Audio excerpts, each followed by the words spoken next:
Now it's time for Lefties Losing It. We'll be getting into some of Kamala's latest antics shortly, but first let's start with a Hollywood clown actor, Joseph Gordon-Levitt, who decided to post this video of himself trying to take down Trump's tax cuts. Trying being the operative word.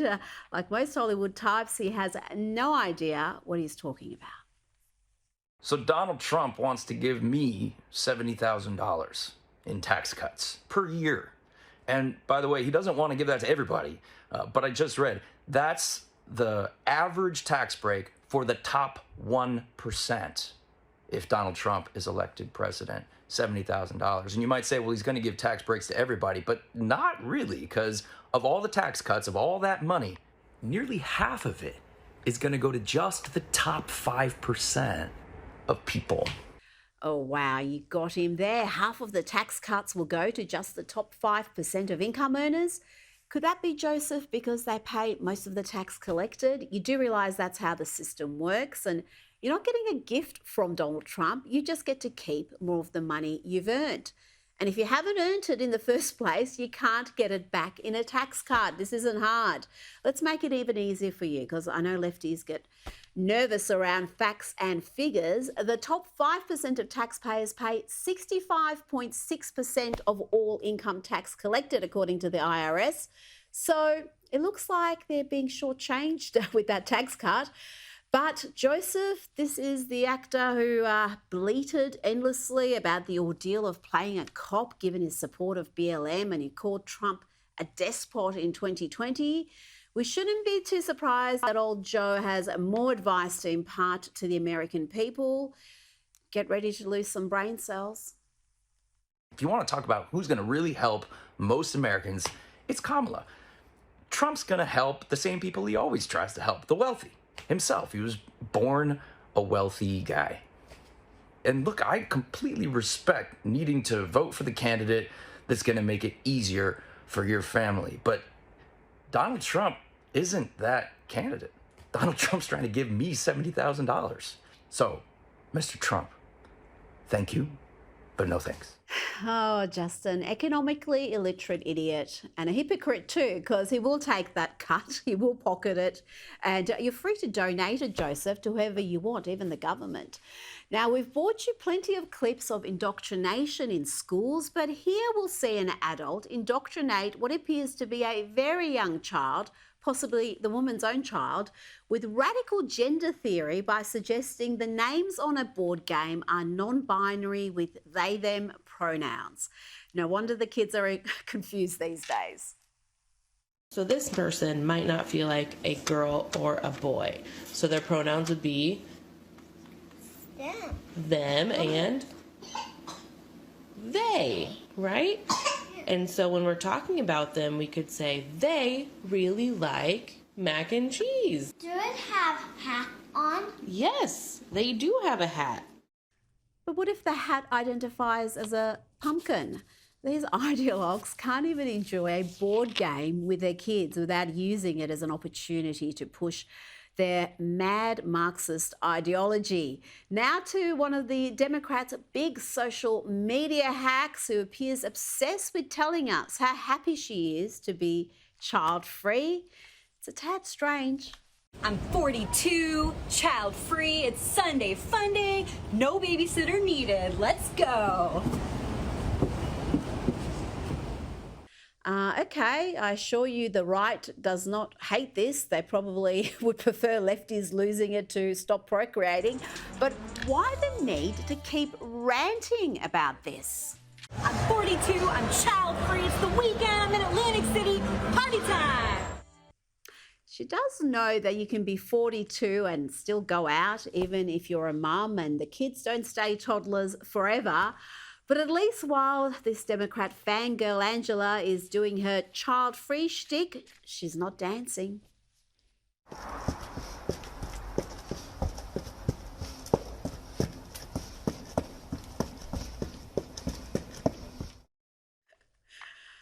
Where's the music? I mean, bless her, she's adorable in a slightly demented kind of way.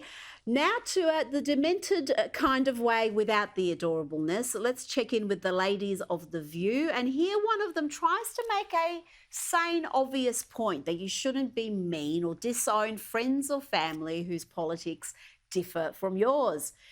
It doesn't go well. First, there's pushback from Joy Behar, and then Ana Navarro loses it. We shouldn't demean Trump supporters. We shouldn't call them names. We shouldn't say they're cultists or ignorant. They have issues. Because we all have them in our lives, and we all have them in our lives, and we love them. And if they don't change, it's not going to change my relationship with them. I do think we should call them names, and I think Donald Trump. I think Tim Walz's brother is dumb as hell, because if he gets into that vice presidential mansion, he's going to miss a lot of good parties if he's estranged from his brother. Yeah, forget about your principles. Think of the parties. Navarro was heaping abuse there on Tim Walz's brother for endorsing Trump. Now, let's look at this exchange between Charlie Kirk and a confused young man who thinks he's smarter than he actually is, whose arguments pretty much amount to shouting racist, bigot, transphobe. Racist who does not have accurate statistics or facts. You are not a gender scientist. You cannot speak on that because you cannot understand. What percentage of murders do blacks commit in America? We shouldn't justify you being here by giving you an audience. You do not speak accurate facts. What have I said that's not factual or not true or anything that I've said that's racist? Name one thing. Yeah. Black people are 13% of the population and they commit 50% of the murders. You can look it up. Overpoliced. Wait, you What's your source? The FBI, the Department of Justice. FBI, Department of Justice. It did not get any better for this angry, befuddled lefty losing it. It is a fact that blacks have a disproportionate amount of the violent crime in their community. Why do you think that is? I'm not here to debate with you because I don't want to platform you. You're a racist. Wait, you called me a racist. What have I ever said that's racist, or do you just think numbers are racist? You said racist. Y'all don't f***ing understand statistics. How are you speaking on numbers? Thanks for your time. Oh dear, that sad soy boy doesn't want to give Kirk a platform, the dude with millions and millions of followers. That makes sense.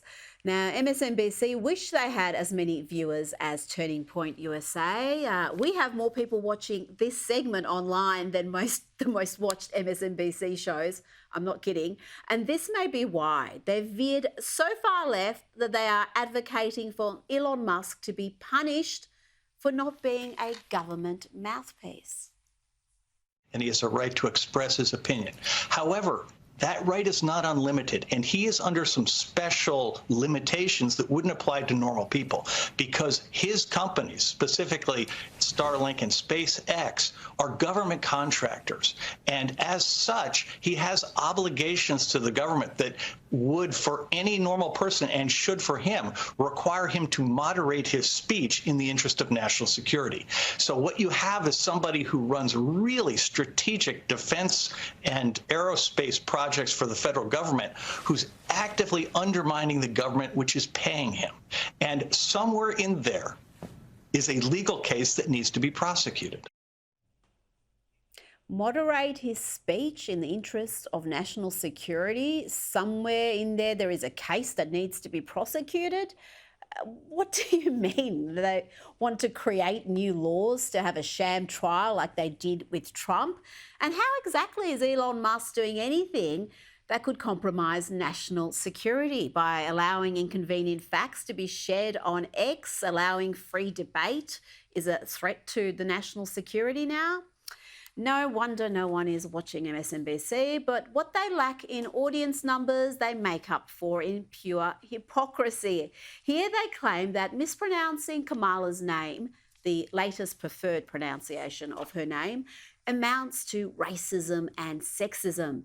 But here is a full minute of lefties doing just that, including plenty of them on MSNBC.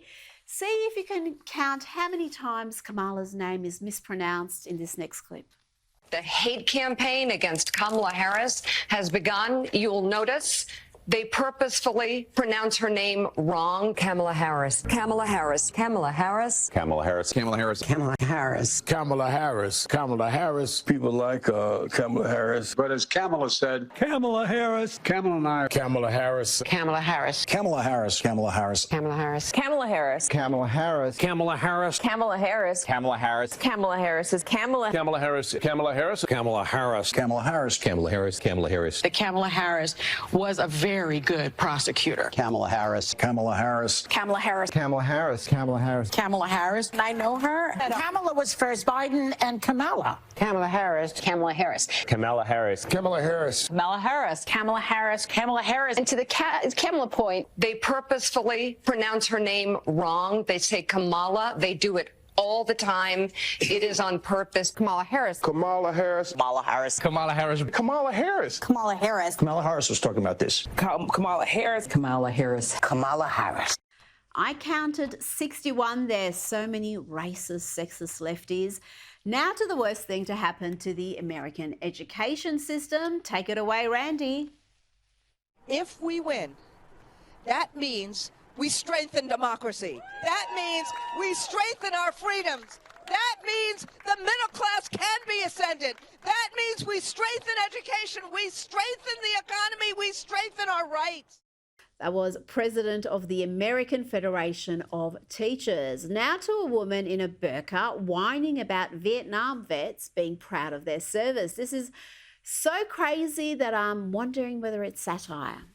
I just think it's so distasteful and sick that like all these older men walk around with their like Vietnam vet hats and like bumper stickers, and I'm just like, in what world is it cool to like invade a country and like kill lots of people? And I mean, that's not a defensive war, especially when there's like a lot of Asian men, like Filipinos, who fought in that war. I'm just like, guys, it's not cool.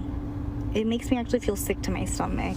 You know what's upsetting to me? Seeing a woman in a free country where she has full rights choose to subjugate herself, where she's completely dehumanized, whether it's behind a burqa or a niqab, where she's hidden from the world. Women in countries like Iran are being beaten, imprisoned, and even killed fighting against hijab laws. And then you have women like that in the West putting on the political garments of Islamism.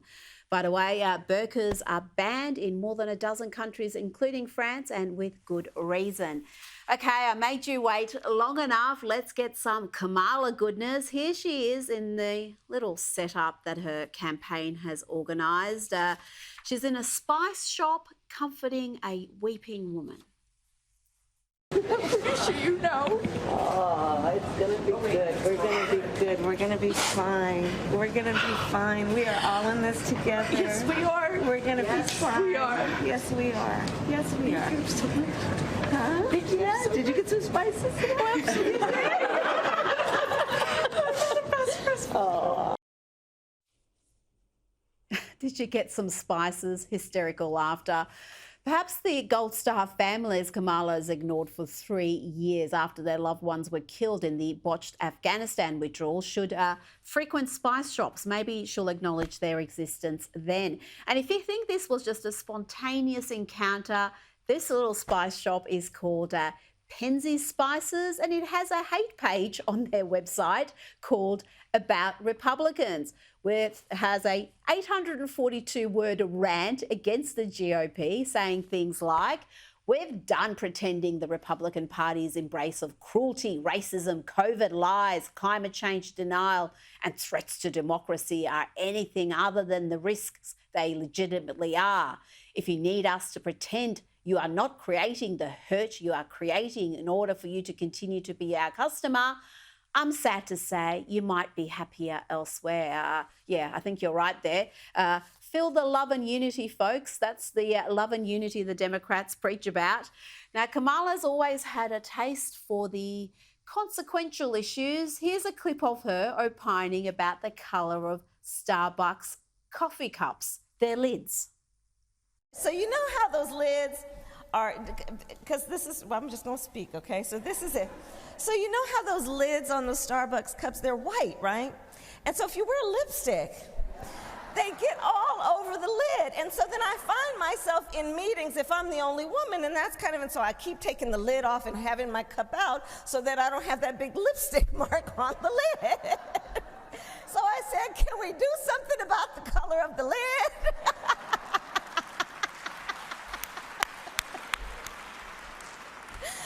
So that was that conversation. It's almost impossible to parody that. But thank God we have Esti Pouty, because she's done just that. That's my jam. So y'all know how they have those, white cups, white lids in Starbucks? And, I'm gonna speak. I'm gonna say it, right? So, they have those lids. And, if you're the only woman and you're wearing lipstick, I'm in that meeting and I gotta, put the cup down, gotta take out the lid, I gotta drink it, like, it's a whole big thing. And, so you know what I said? I said, can we do something about the color of this lid?